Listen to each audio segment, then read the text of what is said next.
ಓಂ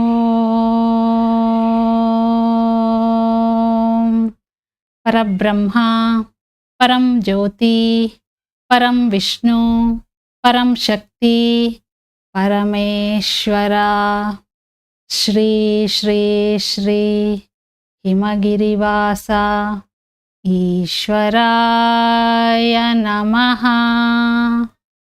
ಈಶ್ವರಾಯ ನಮಃ. ಈಶ್ವರಾಯ ನಮಃ. ಶುಕ್ಲಾಂಬರಧರಂ ವಿಷ್ಣುಂ ಶಶಿವರ್ಣಂ ಚತುರ್ಭುಜಂ ಪ್ರಸನ್ನವದನಂ ಧ್ಯಾಯೇತ್ ಸರ್ವವಿಘ್ನೋಪಶಾಂತಯೇ. ವಕ್ರತುಂಡ ಮಹಾಕಾಯ ಕೋಟಿಸೂರ್ಯಸಮಪ್ರಭಾ ನಿರ್ವಿಘ್ನಂ ಕುರು ಮೇ ದೇವ ಸರ್ವಕಾರ್ಯೇಷು ಸರ್ವದಾ. ಶೋಕವಿನಾಶಕಾರಣಂ ನಮಾಮಿ ವಿಘ್ನೇಶ್ವರಂ ಪಾದಪಂಕಜಂ. ನಮಾಮಿ ವಿಘ್ನೇಶ್ವರಂ ಪಾದಪಂಕಜಂ.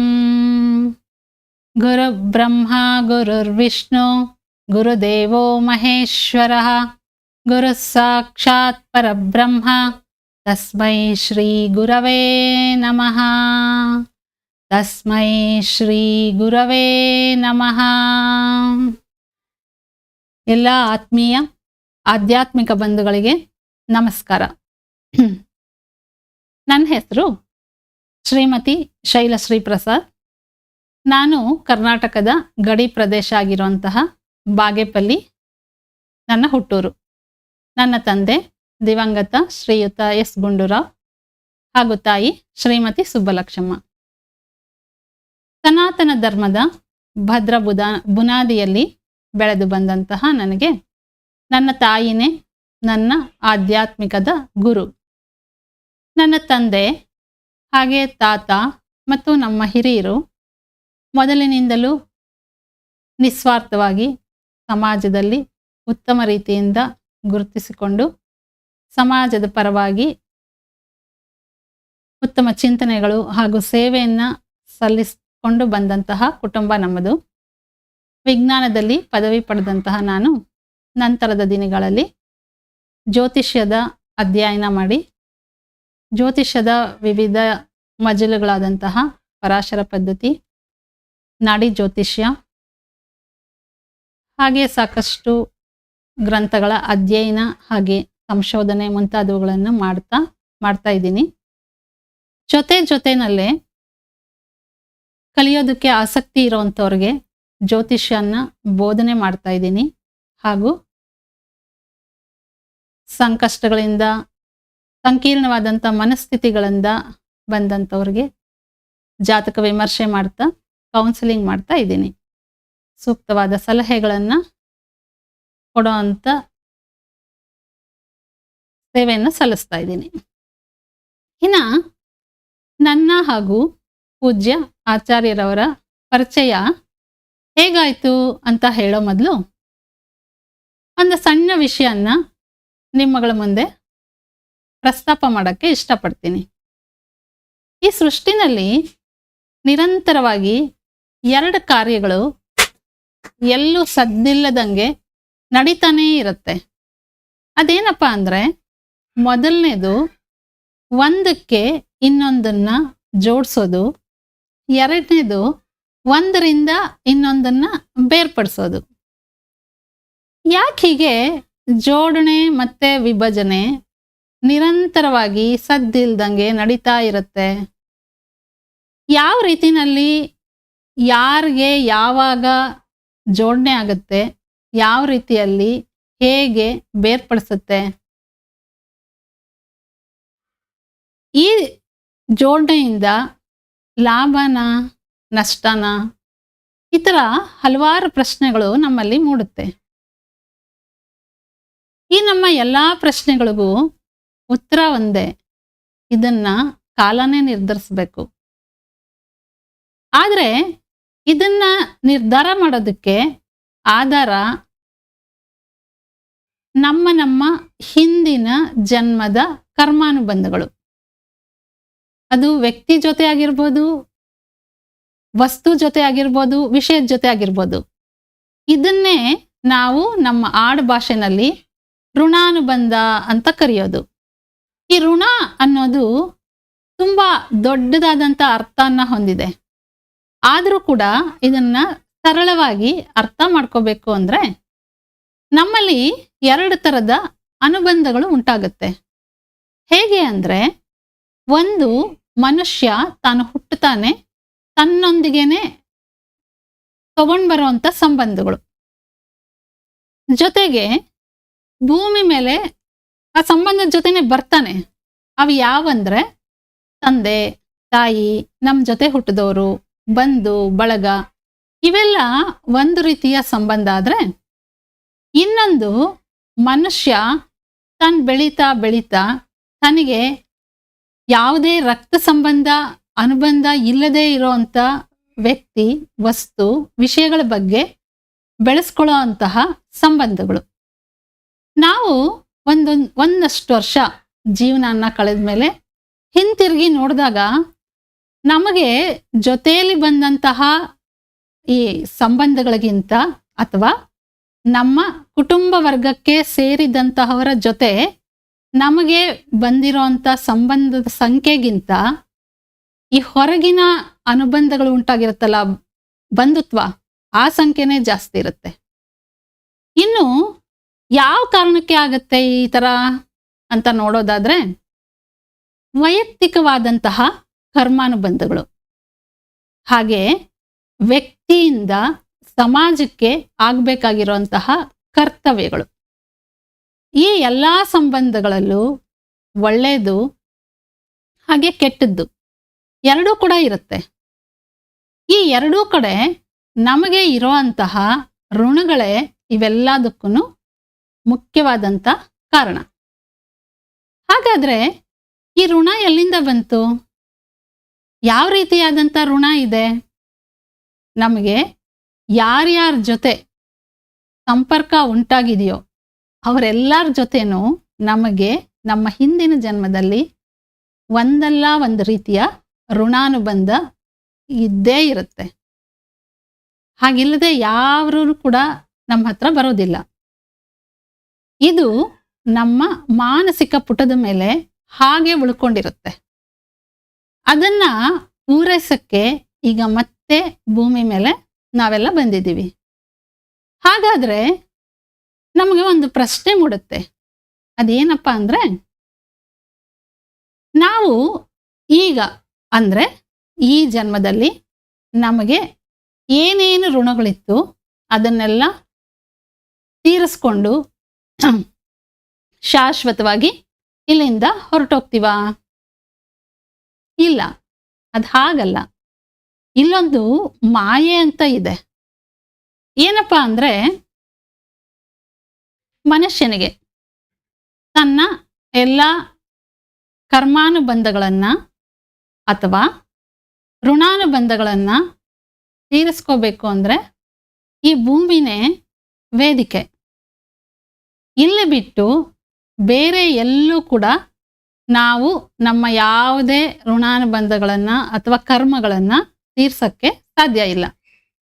ಅದೇ ಉದ್ದೇಶದಿಂದ ಈ ಭೂಮಿ ಮೇಲೆ ಬರ್ತೀವಿ, ನಿಜ. ಆದರೆ ಭೂಮಿ ಸ್ಪರ್ಶ ಆಗ್ತಿದ್ದಂಗೆ ಭೂಮಿ ಗುಣ ಮನಸ್ಸಿಗೆ ಅಂಟಿಕೊಳ್ಳುತ್ತೆ. ಹಾಗಾದ್ರೆ ಭೂಮಿಗಿರುವಂಥ ವಿಶಿಷ್ಟವಾದಂತಹ ಗುಣ ಯಾವುದು? ಯಾವುದು ಅಂದರೆ ವಾಸನೆ ಅಂತ. ಭೂಮಿಗೆ ವಾಸನೆ, ಈ ಪಂಚಭೂತಗಳಿಗೂ ಒಂದೊಂದು ವಾಸನೆ ಇದೆ, ಒಂದೊಂದು ಗುಣ ಇದೆ. ಅದರಲ್ಲಿ ಭೂಮಿ ಗುಣ ಏನು ಅಂದರೆ ವಾಸನೆ. ಏನು ವಾಸನೆ? ಅದೇ ಅರಿಷಡ್ವರ್ಗಗಳ ವಾಸನೆ. ಕಾಮ, ಕ್ರೋಧ, ಲೋಭ, ಮೋಹ, ಮದ, ಮಾತ್ಸರ್ಯ ಇವು ಮನುಷ್ಯನನ್ನ ಮಾಯೆಯಲ್ಲಿ ಬೀಳಿಸುತ್ತೆ. ಇದರಿಂದಾಗಿ ಮನುಷ್ಯ ತಾನು ತನ್ನ ಹಳೆ ಕರ್ಮಾನುಬಂಧನಗಳನ್ನು, ಋಣಗಳನ್ನು ತೀರಿಸ್ಕೊಳ್ಳೋದ್ರ ಜೊತೆಗೇನೆ ಹೊಸ ಹೊಸ ಋಣಗಳಿಗೆ ಖಾತೆಯನ್ನ ಶುರು ಮಾಡ್ಕೋತಾನೆ. ಇದು ತನಗೆ ತಿಳಿದಂಗೆನೆ ಶುರು ಆಗುತ್ತೆ. ತನ್ನ ಯಾವ ಹಳೆ ಕರ್ಮಗಳು ಮುಗಿಸೋದಕ್ಕೆ ಅಂತ ವ್ಯಕ್ತಿಯಲ್ಲಿ ಬರ್ತಾನೆ, ಆ ವ್ಯಕ್ತಿ, ವಸ್ತು, ವಿಷಯಗಳು ನಮ್ಮಿಂದ ಬೇರ್ಪಡುತ್ತೆ. ಈ ಹೊಸ ಖಾತೆಯಲ್ಲಿ ಸೃಷ್ಟಿಯಾಗಿದೆಯಲ್ಲ, ಅದನ್ನ ತೀರಿಸ್ಕೋಬೇಕು ಅನ್ನೋ ಬಯಕೆ. ಆದ್ರೆ ದೇವರು ನಮಗೆಲ್ಲ ಒಂದಿಷ್ಟು ಆಯುಷ್ಯ ಅಂತ ನಿಗದಿ ಮಾಡಿ ನಮ್ಮನ್ನು ಕಳಿಸೋವಾಗ ಕಳಿಸ್ಬಿಟ್ಟಿದ್ದಾನೆ. ಹಾಗಾಗಿ ಮತ್ತೆ ಆಸೆಗಳು ಹಾಗೆ ಉಳ್ಕೊಂಡ್ಬಿಡುತ್ತೆ. ಅವುಗಳನ್ನ ತೀರಿಸ್ಕೊಳ್ಳೋದಕ್ಕೆ ಮತ್ತೆ ಹುಟ್ಟಿ ಬರೋದು. ಇದನ್ನೇ ಶಂಕರಾಚಾರ್ಯರು ಪುನರಪಿ ಮರಣಂ ಪುನರಪಿ ಜನನಂ ಪುನರಪಿ ಜನನಿ ಜಠರೇ ಶಯನಂ ಇಹ ಸಂಸಾರೇ ಬಲು ದುಸ್ಸಾರೆ ಕೃಪಯಾ ಪಾರೆ ಪಾಹಿ ಮುರಾರೆ ಅಂತ ಹೇಳಿರೋದು. ಇವು ಕೇವಲ ಇಂಥದ್ದಕ್ಕೆ ಸೀಮಿತ ಅಂತ ಇಲ್ಲ. ಸೃಷ್ಟಿಯಲ್ಲಿ ಕಾಣಿಸೋ ಅಂಥ ಯಾವುದೇ ಜೀವ, ನಿರ್ಜೀವ ವಸ್ತುಗಳ ಜೊತೆ ಬೇಕಾದ್ರೂ ಉಂಟಾಗತ್ತೆ. ಅವು ದೈಹಿಕವಾಗಿ ಆಗಿರಬಹುದು, ಆತ್ಮೀಯತೆ ಆಗಿರಬಹುದು, ಆತ್ಮಾನುಬಂಧಗಳಾಗಿರಬಹುದು, ಅಥವಾ ಮಾನಸಿಕವಾಗಿಯೇ ಆಗಿರಬಹುದು, ಅಥವಾ ಬೇರೆ ಇನ್ಯಾವುದೇ ರೀತಿಯಲ್ಲಿ ಸಂಬಂಧಗಳು ಇರಬಹುದು. ಇದರಲ್ಲಿ ಕೆಲವು ವ್ಯಕ್ತಿಗತವಾದಂತಹ ಋಣಾನುಬಂಧಗಳು, ಮತ್ತೆ ಕೆಲವು ಸಮಾಜಕ್ಕಾಗಿ ಏರ್ಪಡುವಂತಹ ಋಣಾನುಬಂಧಗಳು. ಆದರೆ ಇವೆಲ್ಲವೂ ಕೂಡ ನಮ್ಮ ಹಿಂದಿನ ಸಂಸ್ಕಾರಗಳಿಗೆ ಅನುಗುಣವಾಗಿಯೇ ಒಳ್ಳೆಯ ಮತ್ತೆ ಕೆಟ್ಟ ಫಲಗಳನ್ನು ಕೊಡ್ತಾ ಹೋಗುತ್ತೆ. ಇದನ್ನೇ ಆಧಾರವಾಗಿಟ್ಕೊಂಡು ಹೇಳೋದಾದ್ರೆ, ನನ್ನ ಮತ್ತು ಪೂಜ್ಯ ಆಚಾರ್ಯರ ಪರಿಚಯ ತುಂಬ ಆಕಸ್ಮಿಕ. ಆದ್ರೂ ಆಚಾರ್ಯರು ನನಗೆ ಆತ್ಮೀಯ, ಆಧ್ಯಾತ್ಮಿಕ ಆತ್ಮಬಂಧುಗಳು. ನಾನು ಇಲ್ಲಿ ತನಕ ಮಾತಾಡಿದಂತಹ ಅನುಬಂಧ, ಋಣಾನುಬಂಧ, ಕರ್ತವ್ಯಗಳು, ಹಾಗೆ ಅದರಿಂದ ಮನುಷ್ಯ ಹೇಗೆ ಸಿಕ್ಕಾಕೊಳ್ತಾನೆ, ಹಾಗೆ ಅವುಗಳಿಂದ ಅವನು ಹೇಗೆ ಹೊರಬರಬೇಕು ಅನ್ನೋ ಎಲ್ಲ ವಿಷಯಗಳನ್ನು ಶ್ರೀಯುತ ಆಚಾರ್ಯರು ಉತ್ತಮವಾದಂತಹ ಉದಾಹರಣೆಗಳೊಂದಿಗೆ ಮನಮುಟ್ಟೋ ಹಾಗೆ ಅವರ ಬರಹಗಳಲ್ಲಿ ಹಾಗೂ ಸತ್ಸಂಗಗಳ ಮೂಲಕ ಜನಕ್ಕೆ ತಲುಪಿಸ್ತಾ ಇದ್ದಾರೆ. ಅವರ ಈ ಉತ್ತಮವಾದಂತಹ ಚಿಂತನೆಗಳು ಪ್ರತಿಯೊಬ್ಬರಿಗೂ ತಲುಪಬೇಕು. ಅದಕ್ಕೆ ಯಾವುದೇ ರೀತಿಯ ಭಾಷೆ ಅಡ್ಡಿ ಆಗಬಾರ್ದು, ಕನ್ನಡಿಗರಿಗೂ ಕೂಡ ಇದು ತಲುಪಬೇಕು ಅನ್ನೋ ಉದ್ದೇಶದಿಂದ ಈ ಏರ್ಪಾಟನ್ನು ಮಾಡಲಾಗಿದೆ. ಹಾಗೇನೆ ಅದಕ್ಕೋಸ್ಕರ ನಾನು ಅವರ ಎಲ್ಲ ಆಧ್ಯಾತ್ಮಿಕ ಚಿಂತನೆಗಳನ್ನು ಒಳಗೊಂಡಂತಹ ಸತ್ಸಂಗಗಳ ಸಾರವನ್ನು ಕನ್ನಡದಲ್ಲಿ ಯಥಾವತ್ತಾಗಿ ನಿಮ್ಮ ಮುಂದೆ ಪ್ರಸ್ತುತಪಡಿಸಬೇಕು ಅಂತ ನಿಮ್ಮ ಮುಂದೆ ಬಂದಿದ್ದೀನಿ. ಇಂತಹ ಒಂದು ಒಳ್ಳೆ ಕಾರ್ಯಕ್ಕೆ ನನಗೆ ಅವಕಾಶ ಮಾಡಿಕೊಟ್ಟಿದ್ದಕ್ಕಾಗಿ ಶ್ರೀಯುತ ಆಚಾರ್ಯರಿಗೆ ಅನಂತಾನಂತ ವಂದನೆಗಳು. ಇನ್ನು ಆಚಾರ್ಯರ ಬಗ್ಗೆ ನಾನು ಏನೇ ಹೇಳಿದ್ರು ಅದು ತುಂಬ ಕಮ್ಮಿ ಆಗುತ್ತೆ. ಆದರೂ ಒಂದು ಸ್ವಲ್ಪ ನಿಮ್ಮ ಮುಂದೆ ತರೋದಕ್ಕೆ ಪ್ರಯತ್ನ ಪಡ್ತೀನಿ. ಪರಮ ಪೂಜ್ಯ ಗೋಪಾಲಾಚಾರ್ಯರ ಪ್ರಥಮ ಶಿಷ್ಯರಾಗಿರುವಂತಹ ಪೂಜ್ಯ ಆಚಾರ್ಯ ಅಜಿತ್ ಕುಮಾರ್ ಅವರು ಅವರ ಗುರುಗಳ ಆಧ್ಯಾತ್ಮಿಕ ಚಿಂತನೆಗಳನ್ನು ಒಗ್ಗೂಡಿಸ್ಕೊಂಡು ಅವರ ಮಾರ್ಗದರ್ಶನದಲ್ಲಿ ದಶಕಗಳ ಕಾಲ ಕಠಿಣ ಆಧ್ಯಾತ್ಮಿಕ ಸಾಧನೆಗಳನ್ನು ಮಾಡಿ ಅದೇ ಹಾದಿನಲ್ಲಿ ಸಾಗುತ್ತಾ ಅತೀ ಸಾಮಾನ್ಯರಿಗೂ ಕೂಡ ಆಧ್ಯಾತ್ಮಿಕ ಚಿಂತನೆಗಳನ್ನು ಮೂಡಿಸುತ್ತಾ ಸನಾತನ ಧರ್ಮ ಹಾಗೂ ಭಾರತೀಯ ಸಂಸ್ಕೃತಿಯ ಮೂಲ ತತ್ವವನ್ನು ಪ್ರಚಾರ ಮಾಡ್ತಾ ಇದ್ದಾರೆ. ಅತಿ ಸಾಮಾನ್ಯರಿಗೂ ಕೂಡ ಆಧ್ಯಾತ್ಮಿಕ ಚಿಂತನೆಗಳನ್ನು ಸುಲಭವಾಗಿ ಅರ್ಥ ಮಾಡಿಕೊಂಡು ತಮ್ಮ ಜೀವನದ ಜಂಜಾಟಗಳಿಂದ ಹೊರಗೆ ಬಂದು ತಮ್ಮ ತಮ್ಮ ಜೀವನವನ್ನು ಸಾರ್ಥಕ ಮಾಡಿಕೊಳ್ಳಿ ಎನ್ನೋದು ಅವರ ಉದ್ದೇಶ. ಇಂತಹ ಸದುದ್ದೇಶಕ್ಕೋಸ್ಕರ ಸತ್ಸಂಗಗಳನ್ನು ಮಾಡ್ತಾ ಇದ್ದಾರೆ. ಅತ್ಯಂತ ಸರಳ ವಿಧಾನಗಳನ್ನು ಮನ ಮುಟ್ಟೋ ಹಾಗೆ ಬೋಧಿಸ್ತಾ ಇದ್ದಾರೆ. ಇದೇ ನಿಟ್ಟಿನಲ್ಲಿ ಅವರ ಮತ್ತೊಂದು ಆಧ್ಯಾತ್ಮಿಕತೆಯ ಉತ್ಕೃಷ್ಟವಾದಂಥ ವಿಧಾನ ಅಂದರೆ ಸಂಪೂರ್ಣ ಸೌಭಾಗ್ಯ ಕ್ರಿಯೆ. ಈ ಕ್ರಿಯೆ ಮೂಲಕ ಅಪಾರವಾದಂಥ ಜನರು ಹಾಗೂ ಜನರನ್ನ ಆಧ್ಯಾತ್ಮಿಕತೆಯ ಉನ್ನತ ಶಿಖರಕ್ಕೆ ಕರೆದುಕೊಂಡು ಹೋಗ್ತಿದ್ದಾರೆ. ನಿರಂತರ ಸತ್ಸಂಗಗಳು, ಪ್ರವಚನಗಳು ಮತ್ತೆ ಹಾಗೇನೆ ಅನೇಕ ಸಮಾಜಪರ ಕಾರ್ಯಗಳಲ್ಲಿ ತಮ್ಮನ್ನ ತಾವು ತೊಡಗಿಸಿಕೊಂಡಿರುವಂತಹ ಆಚಾರ್ಯರು ಸಮಾಜದ ಉನ್ನತಿಗಾಗಿ, ದೇಶದ ಉನ್ನತಿಗಾಗಿ, ನಮ್ಮ ಸನಾತನ ಧರ್ಮದ ಸ್ಥಿರವಾದ ನೆಲೆಗಾಗಿ ಶ್ರಮಿಸ್ತಾ ಇದ್ದಾರೆ. ಭಾರತನ ಸದೃಢವಾದಂಥ ಹಾಗೂ ಬಲಿಷ್ಠವಾದಂತಹ ರಾಷ್ಟ್ರವನ್ನಾಗಿ ಮಾಡಬೇಕು ಅನ್ನೋದು ಪೂಜ್ಯ ಆಚಾರ್ಯರ ಕನಸು. ಹಾಗೂ ಅದೇ ಅವರ ಜೀವನದ ಮುಖ್ಯ ಧ್ಯೇಯ.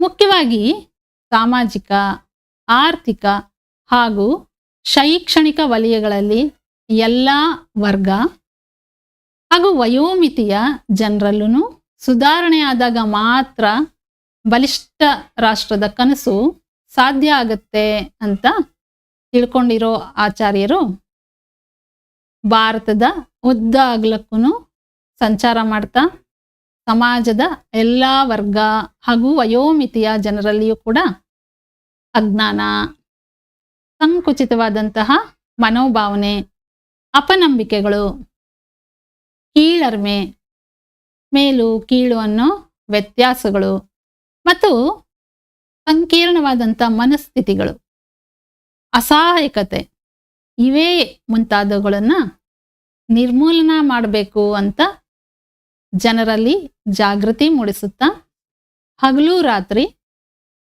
ಶ್ರಮಿಸ್ತಾ ಇದ್ದಾರೆ. ಅವರ ಜೀವನವನ್ನೇ ಇದಕ್ಕಾಗಿ ಮುಡುಪಾಗಿಟ್ಟಿದ್ದಾರೆ. ಸದಾ ಚೈತನ್ಯದ ಚಿಲುಮೆ ಥರ ಅತ್ಯಂತ ಉತ್ಸಾಹದಿಂದ ಅತ್ಯುತ್ತಮವಾದಂತಹ ಚಿಂತನೆಗಳೊಂದಿಗೆ ಭಾರತದ ಕುಗ್ರಾಮ, ಹಳ್ಳಿ, ನಗರ, ಪಟ್ಟಣಗಳು,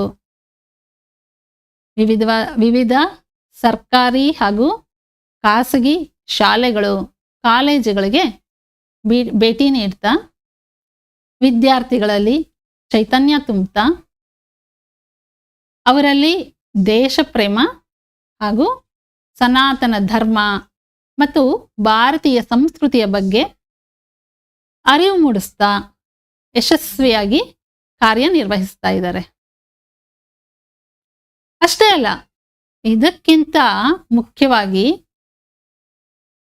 ಆಚಾರ್ಯರ ಚಿಂತನೆ ಬಲವಾಗಿ ಏನು ಅಂದರೆ, ಶಿಕ್ಷಕರನ್ನ ಉತ್ತೇಜನ ಮಾಡಿದ್ರೆ ಅವರನ್ನ ಉತ್ತಮ ಮಾರ್ಗದರ್ಶಕರನ್ನಾಗಿ ಬದಲಾಯಿಸಿದ್ರೆ ನಮ್ಮಲ್ಲಿ ಖಂಡಿತ ಬದಲಾವಣೆ ಉಂಟಾಗತ್ತೆ. ಮತ್ತೆ ಯುವಶಕ್ತಿಯನ್ನ ಜಾಗೃತಗೊಳಿಸಬೇಕು ಅನ್ನೋದು ಆಚಾರ್ಯರ ಮುಖ್ಯ ನುಡಿಗಳು. ಅವುಗಳ ಬಗ್ಗೆ ಅವರು ಅದ್ವಿತೀಯವಾಗಿ ಕೆಲಸ ನಡೆಸ್ತಿದ್ದಾರೆ. ಮೇಲೆ ಹೇಳಿರುವಂಥ ಎಲ್ಲ ಮಹದಾಕಾಂಕ್ಷೆಯಿಂದ ಆಚಾರ್ಯರು ವಿಶ್ವಧರ್ಮ ಮಂದಿರ ಅನ್ನುವಂಥ ಸಂಸ್ಥೆಯನ್ನ 1990ರಲ್ಲಿ ಸ್ಥಾಪನೆ ಮಾಡಿದ್ದಾರೆ. ಅವರ ಕನಸಿನ ಕೂಸಾಗಿರುವಂತಹ ವಿಶ್ವಧರ್ಮ ಮಂದಿರದ ಸಂಸ್ಥೆ ಹುಟ್ಟಿಗೆ ಮುಖ್ಯ ಕಾರಣ ಪ್ರತಿಯೊಬ್ಬರಲ್ಲೂ ಅಂದರೆ ಯಾವುದೇ ಜಾತಿ, ಮತ, ಭಾಷೆ, ಲಿಂಗ ಮುಂತಾದ ಯಾವುದೇ ಭೇದವಿಲ್ದಿರ ಎಲ್ಲರ ಮನೋಪ್ರವೃತ್ತಿನಲ್ಲಿ ಹೊಸ ವಿಧಾನವಾದಂತಹ ಉನ್ನತ ಮಟ್ಟದ ಭಾವನೆಗಳನ್ನು, ಚಿಂತನೆಗಳನ್ನು ಉಂಟಾಗುವಂತೆ ಮಾಡೋದು. ಅವರಲ್ಲಿನ ಅಂದರೆ ಪ್ರತಿಯೊಬ್ಬರಲ್ಲಿನ ಅಶಾಂತಿ, ಹಾಗೂ ನಾನಾ ರೀತಿಯ ಮನೋಸಂಕೀರ್ಣಗಳಿರುತ್ತೆ. ಅಪನಂಬಿಕೆಗಳನ್ನು, ಹತಾಶೆಗಳನ್ನು ದೂರ ಮಾಡಿ ಇಡೀ ಮಾನವ ಸಮಾಜವನ್ನು ಜಾಗೃತಗೊಳಿಸಬೇಕು. ಎಲ್ಲರಲ್ಲೂ ಕೂಡ ಶಾಂತಿ, ನೆಮ್ಮದಿ ಹಾಗೂ ಸಹಬಾಳ್ವೆ ಉಂಟಾಗೋ ಹಾಗೆ ಮಾಡಬೇಕು. ಅದರ ಮೂಲಕ ಹೊಸ ಭಾರತನ ಕಟ್ಟಬೇಕು ಅನ್ನೋದು ಅವರ ಕನಸು. ಹಾಗೂ ಅದರಿಂದ ಲೋಕ ಕಲ್ಯಾಣ ಆಗಬೇಕು ಅನ್ನೋದು ಮಹತ್ತರವಾದ ಆಕಾಂಕ್ಷೆ. ಇದೇ ಇವರ ಮುಖ್ಯ ಉದ್ದೇಶ. ಶ್ರೀಯುತ ಆಚಾರ್ಯರ ಸದುದ್ದೇಶ, ಉನ್ನತ ಮಟ್ಟದ ಚಿಂತನೆ ಹಾಗೂ ನಿಸ್ವಾರ್ಥವಾದಂತಹ ಸೇವೆಯನ್ನು ಗುರುತಿಸಿರೋಂಥ ಎಷ್ಟೋ ಜನ ಅವರೊಂದಿಗೆ ಕೈ ಜೋಡಿಸಿದ್ದಾರೆ. ದೇಶದ ಉದ್ದಗಲಕ್ಕೂ ಅವರ ಅಪಾರ ಶಿಷ್ಯರಿದ್ದಾರೆ. ಅದರಲ್ಲಿ ಉಪಾಧ್ಯಾಯರಿದ್ದಾರೆ, ಅಧ್ಯಾಪಕರಿದ್ದಾರೆ, ರೈತರಿದ್ದಾರೆ, ಧಾರ್ಮಿಕ ಚಿಂತಕರಿದ್ದಾರೆ, ವೈದ್ಯರಿದ್ದಾರೆ, ಇಂಜಿನಿಯರ್ಗಳಿದ್ದಾರೆ, ನಿವೃತ್ತ ಹಿರಿಯ ಅಧಿಕಾರಿಗಳಿದ್ದಾರೆ, ದೊಡ್ಡ ದೊಡ್ಡ ಸಂಸ್ಥೆಗಳ ಸಂಸ್ಥಾಪಕರಿದ್ದಾರೆ, ಪುರುಷರು, ಸ್ತ್ರೀಯರು, ಯುವಕರು, ಯುವತಿಯರು, ಮಕ್ಕಳು, ಹೀಗೆ ಎಲ್ಲರೂ ಇದ್ದಾರೆ. ಎಲ್ಲ ವರ್ಗದ, ಎಲ್ಲ ವಯೋಮಿತಿಯವರಲ್ಲಿ ಭೇದ ಭಾವ ಇಲ್ಲದೆ ಒಂದುಗೂಡಿಸಿ ಉನ್ನತವಾದ ಧ್ಯೇಯಗಳೊಂದಿಗೆ ವಿಶ್ವಧರ್ಮ ಮಂದಿರದೊಂದಿಗೆ ಮುಂಚೂಣಿಯಲ್ಲಿ ನಿಂತು ಹೆಜ್ಜೆ ಹಾಕ್ತಿದ್ದಾರೆ. ಇನ್ನು ಈ ವಿಶ್ವಧರ್ಮ ಮಂದಿರದ ಮುಖ್ಯ ಧ್ಯೇಯಗಳು ಏನಪ್ಪ ಅಂದರೆ, ಸನಾತನ ಧರ್ಮವನ್ನು ಜಾಗೃತವಾಗಿರಿಸೋದು ಹಾಗೂ ಸನಾತನ ಧರ್ಮದ ಮೂಲ ತತ್ವದ ಅರಿವು ಮೂಡಿಸೋದು,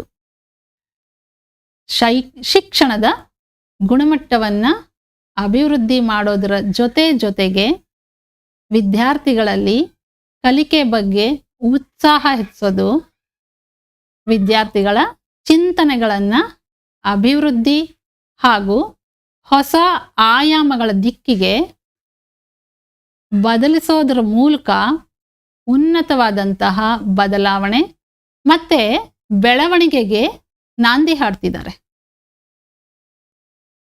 ವಿದ್ಯಾರ್ಥಿಗಳ ಚಿಂತನೆಗಳಿಗೆ ಹೊಸ ಹೊಸ ಆಯಾಮಗಳನ್ನು ನೀಡೋದರ ಮೂಲಕ ಅವರ ವ್ಯಕ್ತಿತ್ವದಲ್ಲಿ ಬದಲಾವಣೆ ಹಾಗೂ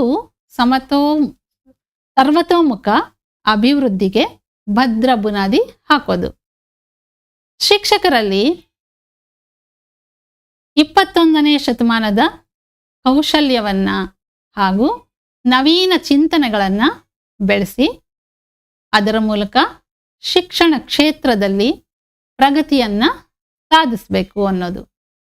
ಪ್ರತಿಯೊಬ್ಬರಲ್ಲೂ ಕೂಡ ಆತ್ಮಸ್ಥೈರ್ಯವನ್ನು ಮತ್ತು ಆತ್ಮವಿಶ್ವಾಸವನ್ನು ಬೆಳೆಸೋದು, ಆಧ್ಯಾತ್ಮಿಕ ಚಿಂತನೆಗಳ ಮೂಲಕ ಮಾನಸಿಕ ನೆಮ್ಮದಿ ಹಾಗೆ ಜೀವನದ ಮೌಲ್ಯಗಳ ಬಗ್ಗೆ ಅರಿವುಂಟಾಗುವಂತೆ ಮಾಡೋದು. ವಿಶೇಷವಾಗಿ ಮಹಿಳೆಯರಲ್ಲಿನ ವಿಶಿಷ್ಟತೆಯನ್ನು ಗುರುತಿಸಿ ಅವರನ್ನು ಉತ್ತೇಜಿಸೋದು, ಮಕ್ಕಳು ಹಾಗೂ ಯುವ ಜನತೆಯಲ್ಲಿ ದೇಶಪ್ರೇಮ, ನಮ್ಮ ಸಂಸ್ಕೃತಿ ಹಾಗೂ ಸನಾತನ ಧರ್ಮದ ಬಗ್ಗೆ ಅಭಿಮಾನ ಮತ್ತು ಹೆಮ್ಮೆ ಉಂಟಾಗೋ ಹಾಗೆ ಮಾಡೋದು. ದೇಶದ ಪ್ರತಿಯೊಬ್ಬ ವ್ಯಕ್ತಿಯಲ್ಲೂ ಸಾಮಾಜಿಕ ಕಳಕಳಿಯನ್ನು ಮೂಡಿಸೋದು, ಸಮಾಜದಲ್ಲಿ ಆರ್ಥಿಕ ಸದೃಢತೆಯನ್ನು ಉಂಟು ಮಾಡೋದು. ಇದನ್ನು ಆಚಾರ್ಯರ ಮಾತಲ್ಲೇ ಹೇಳಬೇಕು ಅಂದರೆ ಅವರು ಹೇಳ್ತಾರೆ, ಯಾವಾಗ್ಲೂ ದೇಶದಲ್ಲಿ ದರಿದ್ರ ನಾರಾಯಣನ್ನ ನಿರಾಶ್ರಿತನನ್ನಾಗಿ ಮಾಡಿ ಲಕ್ಷ್ಮೀನಾರಾಯಣ ನೆಲೆಯೂರೋ ಹಾಗೆ ಮಾಡಬೇಕು ಅಂತ ಹೇಳ್ತಾರೆ.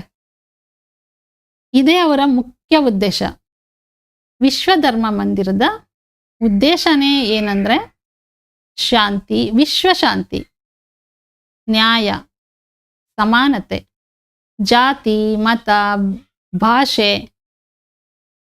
ಇವುಗಳ ಭೇದನೇ ಇಲ್ಲದೆ ಇರುವಂತಹ ನೆಮ್ಮದಿಯಾದಂತಹ ಸುಂದರ ಸಹಬಾಳ್ವೆಯನ್ನು ಎಲ್ಲರಲ್ಲೂ ಬೆಳೆಸುವಂಥದ್ದು.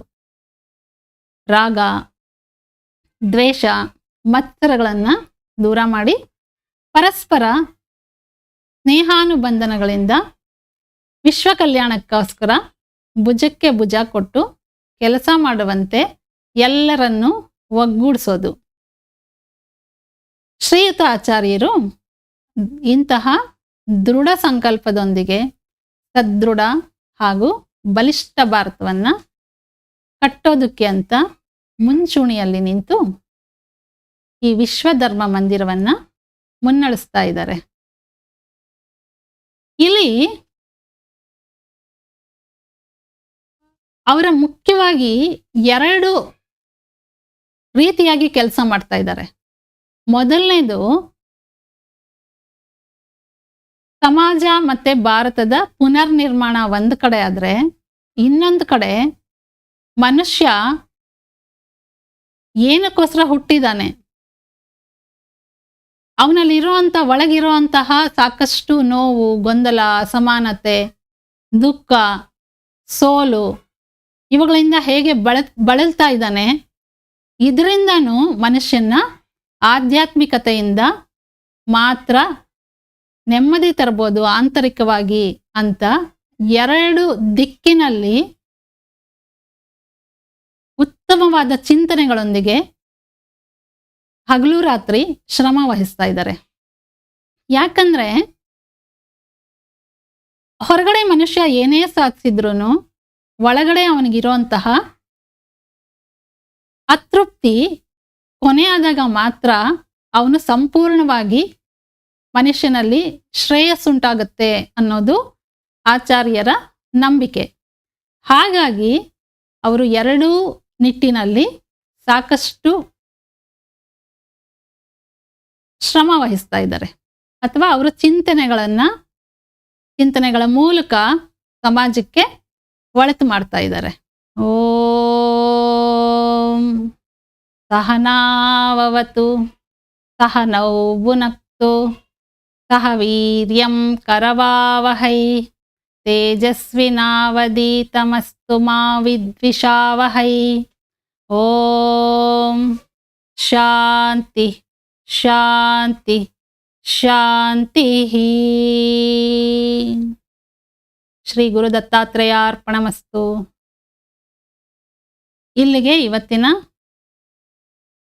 ಸಂಚಿಕೆ ಮುಗಿಸ್ತಾ ಇದ್ದೀನಿ. ಮುಂದಿನ ವಾರಗಳಲ್ಲಿ ಆಚಾರ್ಯರ ಸತ್ಸಂಗದ ಆಧ್ಯಾತ್ಮಿಕ ಚಿಂತನೆಗಳನ್ನು ನಿಮ್ಮ ಮುಂದೆ ಪ್ರಸ್ತುತಪಡಿಸ್ತೀನಿ.